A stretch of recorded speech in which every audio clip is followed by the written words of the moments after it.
ketiga, Al-Quran, hadis qudsi, dan hadis nabawi. Yang keempat, sunnah dan bid'ah.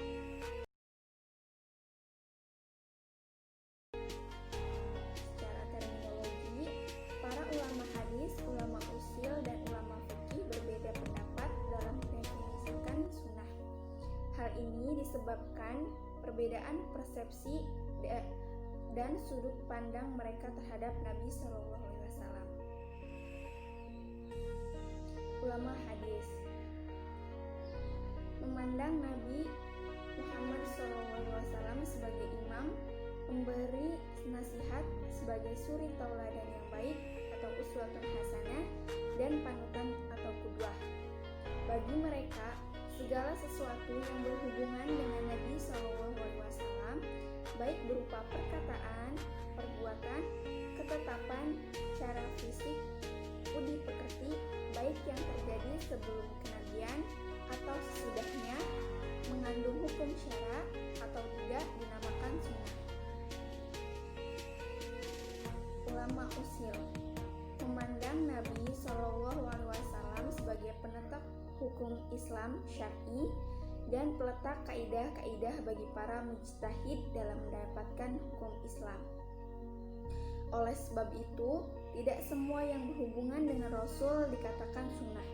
Mereka membatasi pengertian sunnah hanya pada segala sesuatu yang berasal dari Nabi SAW yang berhubungan dengan hukum syara. Menurut ulama fikih, memandang Nabi SAW dari sisi perbuatannya yang bermuatan hukum syara. Bagi mereka, sunnah adalah suatu ketetapan yang datang dari Nabi SAW dan tidak termasuk kategori fardu dan wajib. Maka, sunnah mereka artikan sebagai hukum syara yang menuntut pekerjaan tetapi tidak wajib dan tidak disiksa bagi yang meninggalkannya. Antara lain, thariqah, jalan, sirah, tingkah laku atau kebiasaan yang baik dan yang jelek. Secara istilah, sunnah adalah segala sesuatu yang berhubungan dengan Nabi SAW, baik berupa perkataan, perbuatan, ketetapan, ciri fisik, budi pekerti, baik yang terjadi sebelum kenabian atau sesudahnya, mengandung hukum syara atau tidak. Kemudian hadis. Secara bahasa berarti sesuatu yang baru, sesuatu yang dekat dan belum lama terjadi, dan berita sesuatu yang dipercakapkan dan dipindahkan dari seseorang pada orang lain. Secara istilah, hadis adalah segala sesuatu yang disandarkan, dinisbahkan kepada Nabi SAW, baik berupa perkataan, perbuatan, ketetapan atau persetujuan maupun sifat beliau. Kemudian aqsar. Secara bahasa berarti bayyuqat asyal, sisa atau peninggalan sesuatu. Secara istilah terdapat 3 pendapat. Yang pertama, khabar adalah sinonim dari hadis. Khabar yaitu sesuatu yang disandarkan kepada Nabi SAW, baik berupa perkataan, perbuatan, ketetapan atau persetujuan maupun sifat beliau. Yang kedua, khabar berbeda dengan hadis. Hadis adalah segala sesuatu yang berasal dari Nabi SAW, sedangkan khabar adalah berita dari selain Nabi SAW. Atas dasar pendapat ini, maka seorang ahli hadis disebut muhaddits, sedangkan mereka yang berkecimpung dalam kegiatan sejarah dan sejenisnya disebut akhbari. Khabar lebih umum daripada hadis. Hadis adalah segala sesuatu yang berasal dari Nabi SAW, sedangkan khabar adalah sesuatu yang datang dari Nabi SAW atau dari selain Nabi SAW.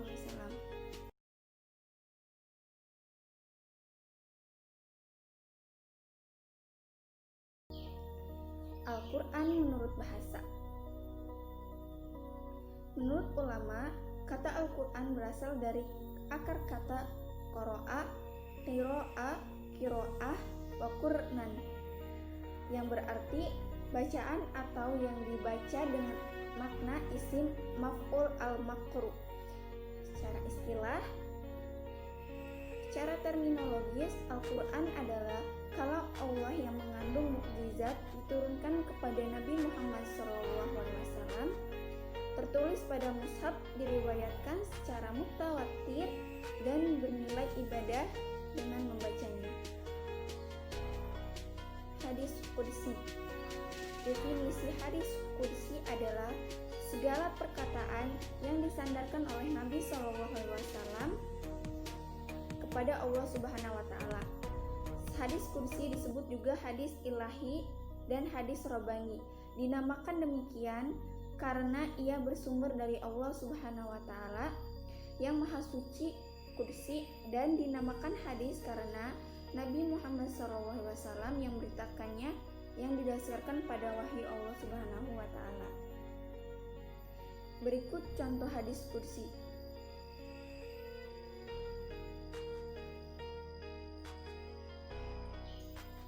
Hadis Nabawi. Definisi, yaitu semua hadis yang disandarkan kepada Nabi Muhammad SAW, baik perkataan, perbuatan, maupun ketetapan beliau. Perbedaan Al-Quran dan hadis. Al-Quran redaksi dan maknanya dari Allah Subhanahu wa Ta'ala, sedangkan hadis Qudsi maknanya dari Allah, redaksinya dari Nabi Muhammad sendiri sesuai dengan maknanya. Hadis Nabawi ijtihad yang sesuai dengan wahyu. Al-Quran, kewahyuan Al-Quran disebut dengan wahyu matlu, wahyu yang dibacakan, sedangkan kewahyuan hadis disebut dengan wahyu ghairu matlu, wahyu yang tidak dibacakan. Perbedaan hadis Qudsi dan hadis Nabawi. Hadis Qudsi maknanya dari Allah melalui suatu wahyu, redaksinya dari Nabi Muhammad yang disandarkan kepada Allah. Sedangkan hadis Nabawi maknanya dari redaksi berdasarkan ijtihad Nabi SAW sendiri. Pada hadis Qudsi, Nabi SAW hanya memberitahukan perkataan atau qauli. Pada hadis Nabawi, pemberitaannya meliputi perkataan, perbuatan, dan persetujuan.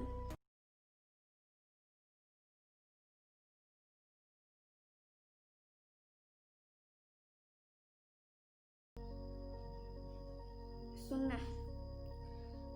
Cara bahasa, sunnah adalah at-thariqah mahmudah kanat aw mazmumah, yaitu jalan yang dilalui baik terpuji atau tercela. Secara istilah,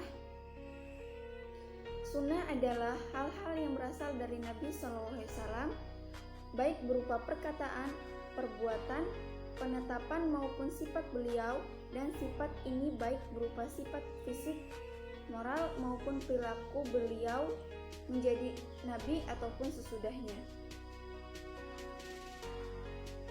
Kemudian bid'ah. Menurut bahasa, bid'ah adalah sesuatu yang diadakan tanpa ada contoh sebelumnya. Kata ibda artinya merintis sebuah kreasi baru tanpa mengikuti dan mencontoh sesuatu yang sebelumnya. Secara istilah, bid'ah adalah mengerjakan sesuatu yang baru yang belum ada pada masa Rasulullah SAW. Bid'ah adalah sesuatu yang baru yang tidak dapat penyebutannya secara tertulis, baik di dalam Al-Quran maupun dalam hadis.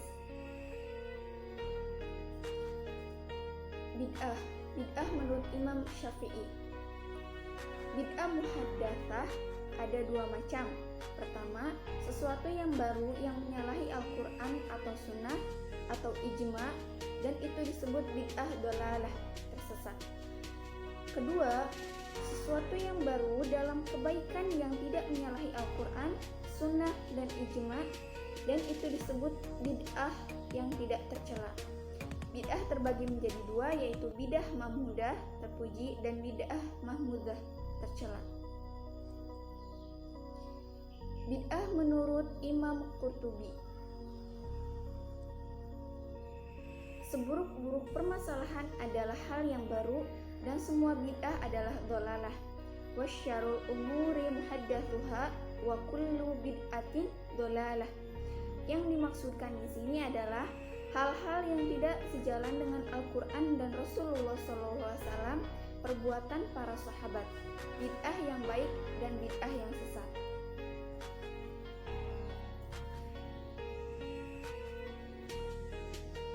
Bid'ah menurut Imam Nawawi, semua yang baru adalah bid'ah, semua yang bid'ah adalah sesat.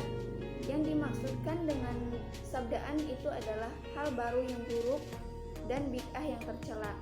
Bid'ah terbagi menjadi dua, bid'ah hasanah, baik, dan bid'ah qabihah, buruk. Berikut contoh bid'ah hasanah. Penghimpunan Al-Quran dalam mushaf. Umar radhiyallahu anha mengusulkan penghimpunan Al-Quran dalam satu mushaf. Abu Bakar radhiyallahu anha mengatakan bahwa hal itu belum pernah dilakukan oleh Rasulullah SAW, tetapi Umar meyakinkan Abu Bakar bahwa hal itu tetap baik walaupun belum pernah dilakukan oleh Rasulullah SAW. Dengan demikian, tindakan beliau itu tergolong dalam bid'ah, dan para ulama bersepakat bahwa menghimpun Al-Quran dalam satu mushaf hukumnya wajib meskipun termasuk bid'ah, agar Al-Quran tetap terpelihara. Oleh karena itu, penghimpunan Al-Quran disebut dengan bid'ah hasanah yang wajibah. Berikutnya, contoh bid'ah hasanah yang lainnya.